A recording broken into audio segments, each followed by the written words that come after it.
Hi, everybody. I am going to be discussing a summary of the article that I found, the nursing care for the initial resuscitation for burn patients. I like this article, and I picked this article because it is written by nurses for nurses, and it didn't focus on what the doctors are ordering and how we are following specific protocols, but it really focused on what role nurses actually play, and it emphasized how important our assessments are, how important our knowledge needs to be, as well as focused on how we are the people initiating these interventions. It talks about how crucial those first 72 hours are for patients with severe burns. And it talks about how our quick intervention improves patient outcomes overall. What I really liked is that they broke down the interventions into phases. And you can kind of see it here, although this is super small. So I'm going to talk about it. The first phase is the triage phase, as well as assessments. We are stopping the burn. We are getting the patient to safety. We are assessing our ABCs. We are taking an estimation of the damage, as well as assessing any other injuries that may have occurred. Then we are immediately initiating the resuscitation protocols. The next phase is fluid management, and this talks about how we are going to be titrating those fluids that we're giving, specifically LR, based on their kidney function and what their urine output is.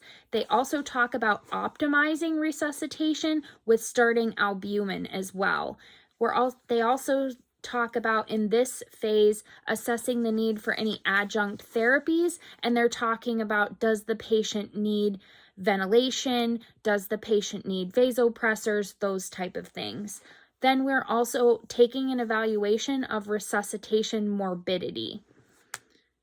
The third phase talks about wound coverage, how we're actually treating the wound or the burn itself. Are we going directly into any surgical interventions? How are we going to optimize healing? Are we using a certain type of dressing? Are we using, say, Silvadene? Are we using topical antimicrobials? It talks about how we assess the wound. It does talk about the basics of the wounds, like the stages, full thickness, partial thickness, all those things. But being that we focused on that in lecture, I'm not going to focus on that for the purpose of this video. The fourth phase is support and critical care. This is talking about the prevention and treatment of infection. It's talking about multi-system organ support. It's talking about the assessment and treatment of any other complications that may come up, such as a thromboembolism. And then they're also talking about the early initiation of nutritional support and how that promotes better patient outcomes by giving the body what it needs to assist itself in healing. Then the fifth stage is all about rehabilitation, preventing contractures, aggressive physical therapy and occupational therapy, as well as psychiatric support, and then continued outpatient support as that patient returns to life. They then break it down even further into even additional categories. They call the first one the emergent phase, and this is our ABCs. This is making sure our patient is getting airway clearance, that their gas exchange is fine, restoring the fluid and electrolyte balance, thermal regulation, as well as managing pain and anxiety. Then they talk about a category of acute care. This is more on the fluid and electrolyte balances, as these patients are going to be most likely very hemodynamically unstable at first. And then that goes into monitoring those hemodynamics, watching our labs, making sure we're treating a potassium or treating a magnesium, watching that fluid volume overload. Also preventing infection. the nutrition support that we talked about, skin integrity. We want to make sure these patients aren't losing what good skin they have. They talk about pain and discomfort. This is going to be a big thing. They also have a dedicated section in the article about pain management for burn care. And to sum that up, they basically just talk about how the therapies need to be aggressive and then taken down from there as the patient slowly progresses, because any patient that's got a severe burn is going to be in a lot of pain. Then they talk about promoting mobility, helping the patient with their coping mechanisms, providing familial support, and managing any complications. If the patient had an electrical burn and they fell, we might be dealing with a broken leg or something equally as debilitating.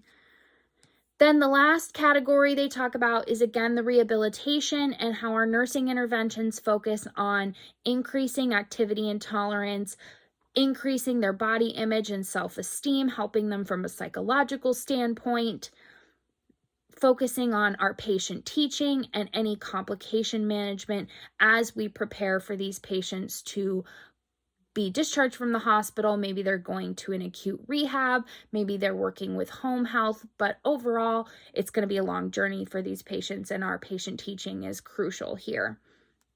They do touch on some pretty important parts with that, as far as why lactated ringers is preferred, and how the optimization of the fluid resuscitation benefits from immediately starting albumin, but that we really want to watch for that fluid volume overload. They talk briefly about hypothermia and about how 80% of patients that have a TBSA of greater than 50% develop hypothermia, and that if their hypothermia is prolonged, it actually increases the mortality rate by 30%.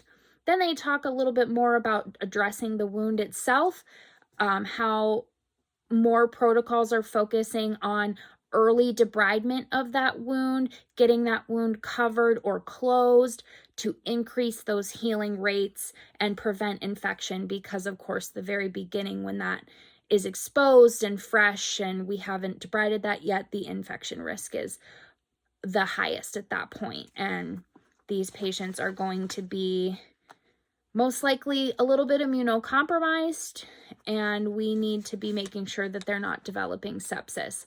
But overall, there's a case study here that really talks about how those interventions can be implemented.